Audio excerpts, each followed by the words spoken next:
সনাতন ধর্মাবলম্বীদের সবচেয়ে বড় উৎসব শারদীয় দুর্গাপূজা শান্তিপূর্ণ পরিবেশে উদযাপনের লক্ষ্যে নারায়ণগঞ্জের বিভিন্ন পূজা মণ্ডপ পরিদর্শন করেছে র্যাব ১১। আজ শহরের কয়েকটি পূজা মণ্ডপ এবং মন্দির ঘুরে দেখেন র্যাব কর্মকর্তারা। তারা নিশ্চিত করেছেন পূজার সময় যে কোনো ধরনের অপ্রীতিকর ঘটনা এড়াতে কঠোর নিরাপত্তা ব্যবস্থা নেওয়া হয়েছে। বিস্তারিত থাকছে এস.এম. জহিরুল ইসলাম বিদ্যুতের তথ্যচিত্রে। নারায়ণগঞ্জে সনাতন ধর্মাবলম্বীদের সবচেয়ে বড় উৎসব শারদীয় দুর্গাপূজা উৎসব মুখর এবং শান্তিপূর্ণ পরিবেশে উদযাপনের জন্য র্যাব ১১ বিভিন্ন পূজা মণ্ডপ পরিদর্শন করেছে। বৃহস্পতিবার র্যাব ১১ এর অধিনায়ক lieutenant colonel H.M. Sajjad Hossain শহরের আমলাপাড়া পূজা মণ্ডপ সহ আরও কয়েকটি পূজা মণ্ডপ ও মন্দির পরিদর্শন করেন। তিনি জানান, ইতোমধ্যে তাদের কার্যক্রম আরও জোরদার করা হয়েছে। বিগত বছরগুলোতে সামাজিক যোগাযোগ মাধ্যমে বিভিন্ন ধরনের প্রোপাগান্ডা ছড়িয়ে নাশকতার পরিকল্পনা করা হয়েছিল, তবে এবার নারায়ণগঞ্জে এখনও পর্যন্ত কোনো অপ্রীতিকর ঘটনা ঘটেনি।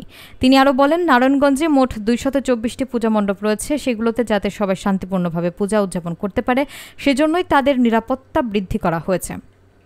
নারায়ণগঞ্জে বিশেষ করে ২২৪টা পূজা মণ্ডপ আছে, সেটারই কয়েকটি আজকে আমরা ভিজিট করব। আমাদের অলরেডি এই পূজাকে কেন্দ্র করে যে নিরাপত্তার জোরদার করা হয়েছে।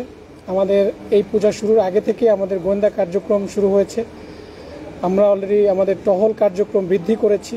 বিভিন্ন পূজা মণ্ডপগুলোতে ভিজিট করা শুরু হচ্ছে, তাদের সাথে যোগাযোগ স্থাপন করা হচ্ছে। আপনারা জানেন যে বিভিন্ন সময় ইতিপূর্বে বিগত বছরগুলোতে সামাজিক যোগাযোগ মাধ্যমে প্রোপাগান্ডার মাধ্যমে গুজব ছড়ানোর মাধ্যমে বিভিন্ন নাশকতার পরিকল্পনা করা হয়েছে। সো এখন পর্যন্ত নারায়ণগঞ্জে কোনো ধরনের অপ্রীতিকর ঘটনা ঘটে নাই।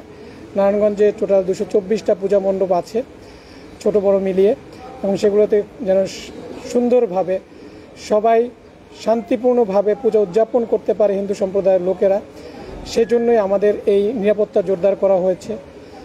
দেখেন, সংখ্যাটা তো হচ্ছে একটা সংখ্যা তো আমরা এবার কোনো সংখ্যা করছি না, তারপর আবার উড়িয়েও দেওয়া যায় না। এটা ভবিষ্যৎ, তো কখন কোন জায়গায় কোন ঘটনাটা ঘটে। So far is good. এখন পর্যন্ত নারায়ণগঞ্জ নিয়ে কোনো ধরনের অপ্রীতিকর ঘটনা ঘটে নাই। দু একটা অন্যান্য জায়গায় আমরা শুনেছি বিভিন্ন সোশ্যাল মিডিয়া বা অন্যান্য মাধ্যম আপনাদের মাধ্যমে, বাট নারায়ণগঞ্জে এখন পর্যন্ত এই ধরনের কোনো গুজব বা কোনো ধরনের ঘটনা ঘটে নাই। আমরা প্রত্যাশা করব এভাবেই যেন আমরা এই উৎসবটা সুন্দরভাবে উদযাপন করতে পারি।